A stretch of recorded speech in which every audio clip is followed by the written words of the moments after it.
you have your finger on the pulse, okay, on a situation that the federal government of the United States of America is very afraid of. Okay, and you're also dealing with a Caucasian population too that's also very afraid. Yeah.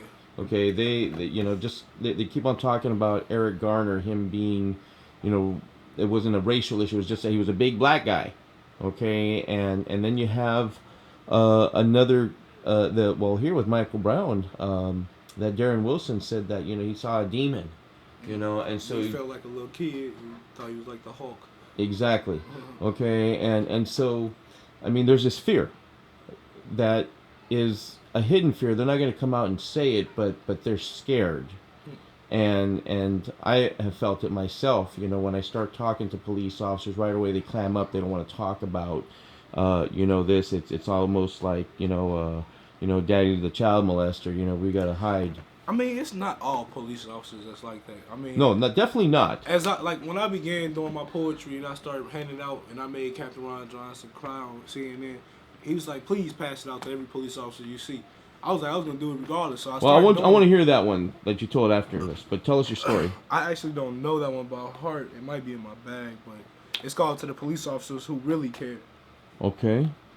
But I was handing them out, and I get officers like, "No, I can't take that." Okay, that's what I'm talking about. No, I can't read. Uh-huh. I'm like, what? You can't read? Okay, well, I can recite this poem for you then. I'm gonna make you listen to me.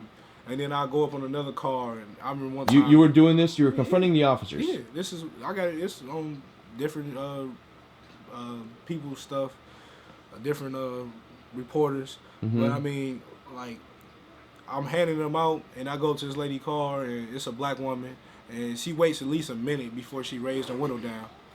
And I'm just like, I got an attitude now. So then she finally decides that she was gonna raise her window down, and I handed her the poem, and she just looked at me, and I just walked off because I didn't want myself to get locked up. So I go to the next car. It's an older gentleman, white, about in his 60s, and he spoke to me before I even got to the car. Hey, how you doing? And he just was out. Just took me in, and it just shows that not all police officers are racist or bigoted. Just right. It just shows that it don't matter your skin color. It's about your attitude and your power. And how you feel about having that power. There you go. So. And what you're talking about here is you're talking about a culture of how people are. And it's ridiculous to say that all police officers are bad. However, I know that as a police officer, when I was working in law enforcement, I would oftentimes, even though I wasn't out there necessarily committing crimes, I stayed quiet. Mm-hmm. I remained quiet, and that's called the code of silence. And so, I mean, it's a gang. It's the police officers are the foot soldiers of this gang in America. mm-hmm. The government, well, the kings and queens across seas are at the top of this whole damn thing. It's been this way from the beginning of time. America been paying them, and it's been like this. It's not, a lot of people don't understand. Like, I tell a lot of people, why you smoke cigarettes so much? Why you care about clothing so much? This is what our ancestors slaved for, and this is why we became slaves, for this cotton, for this tobacco. And we still giving them our money. We still a slave in that sense. And so that's why I'm not going to be smoking tobacco products, or I'm not going to be caring about fabrics. I get mine made by my grandma or something. Right. So, I mean, we got to change a lot of things. And how do you change that? How do you get that over to people? Because the imagery right now is, black people, young people, they like rap, they like this hip hop, they're all into drugs, shooting each other. And once again, the black on black. That's part of the system. Right, exactly. It's all part of the system. This hip hop, I mean, it's just now a couple hip hop artists is actually owners of their, record labels and stuff like that. Like, hip hop is owned by whites. BET owned by whites. Like, it's nothing new. Like, this is our culture. Like, it's been fed to us by the whites. Like, when we go in our history books, like, a lot of people be like, why we don't vote? Why the kids don't vote? Why we don't vote? Our attention span is we on the go, we on the move. Mm-hmm. Like, we're not in school. A lot of kids are taught things, but we look over it. some of them don't have a shower to go when they go home, or they gotta go to the gas station. How can they focus on school when they got so much else to worry about in their life? And it's just that's why I be telling people like, voting. They don't know their power. They don't know the command or the order it's in, who they can remove and how. Right. A lot of people don't know, and so that's why the voting like it is in Ferguson is the way it is. They don't know their own power. They weren't taught or they didn't learn about it. Well, all right. Just to touch bases on that. Yeah. Well, there's just so much here. Any other thoughts or ideas that you want to share with me? I mean, this has been one roller coaster ride from hell. It seems like since 6 months ago when this happened, we're coming up on 6 months Right. since August. I guess it was August 9th, right? I mean, what was, tell me a little bit, what was it like in the beginning days of the uprising? I mean, it was crazy. Everything was crazy.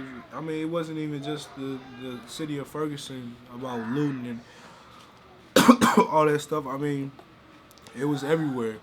The police, they didn't care. Like, the attitude towards us wasn't this different at all. It was the same. In fact, intensified. It's still intensified. And now it's intensified throughout the world. Yeah. All right. I mean, right, because now it is everywhere. I mean, that's what people gotta understand. Like, when that indictment came out, like, a lot of people was mad. A lot of people weren't gonna take it. Like, for real. And what do you think about it becoming more violent? I mean, how do we stop this runaway train that, I mean, there's so many people that have come out of the woodwork trying to, give, as we mentioned, opinions and what have you, but nobody seems to know what to do. You have your pulse here on what's happening. You're not full of hate, you're not full of anger. You don't see all whites as being bad. Right. You see it as a societal brainwashing problem that, people go through in this country. And so, I mean, what would you say? It's the same thing I asked David Witt here. I mean, what would you say to President Obama here? I mean, it's funny. I'm actually writing a poem to him. Okay. With one of my friends, Kambale from Congo, because one of the senators decided that he was going to say that America, this is not Congo and this is not the Holocaust. And so I'm getting busy on that right now. But it's just a complicated matter, man. But what I say to Barack Obama is, I mean, a lot, like, I know he feel what we feel. I know he's seen what we seen, even just being in Chicago. I know. I mean, Chicago was really bad, and he was a organizer, from what I understand, and before he got known. Right. So I mean, I know he know what we going through. I mean, I don't know if he just playing his role as the president, but you gotta feel us. You gotta hear us. It's not just Ferguson. You're gonna hear about it everywhere, and we guarantee that we're gonna make sure you hear about it. No one will not know. Right. So, what could you tell him? I mean, you're a very wise 22-year-old, Marcellus. You are beyond your years. The way that you speak and everything, you're blessed to have wisdom and insight and knowledge of what's happening here. I mean, what can we do here? What can the president do? I feel like we gotta really, like, it's a place for police officers, but it has to be decided by the civilians in the community. You can't have somebody coming from 3 hours away from a different city that don't know nothing about this culture here, or how to connect with these people.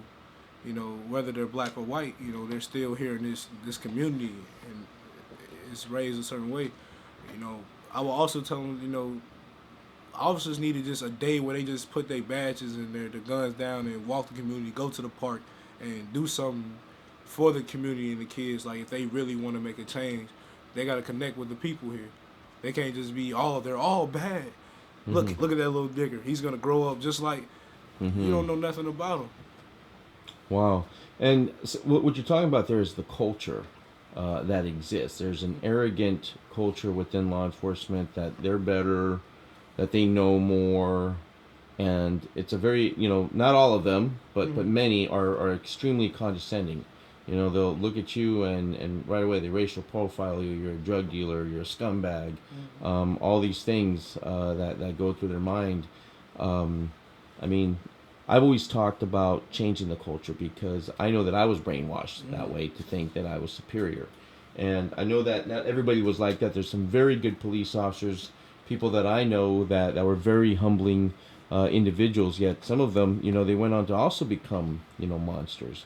I mean, what do we do here? It seems like we need, again, a more discussion, more dialogue, I think talking we about need it. more counseling with, like, the people of Ferguson, like the police of Ferguson, should have counseling, like where the people express the way they feel and how bad they really are hurt, and for the police officers to express the way they feel about Okay. everyday life and going back home to their kids and stuff because they are human beings.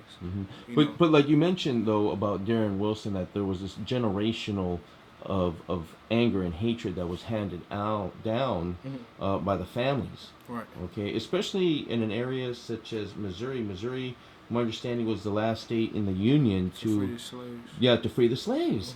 And this was also the place where they didn't want to let Dred Scott be a free man.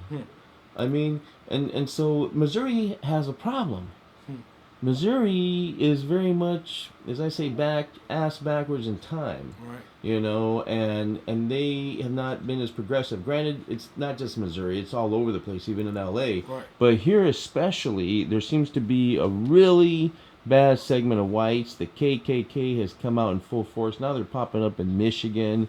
I mean, it's everywhere.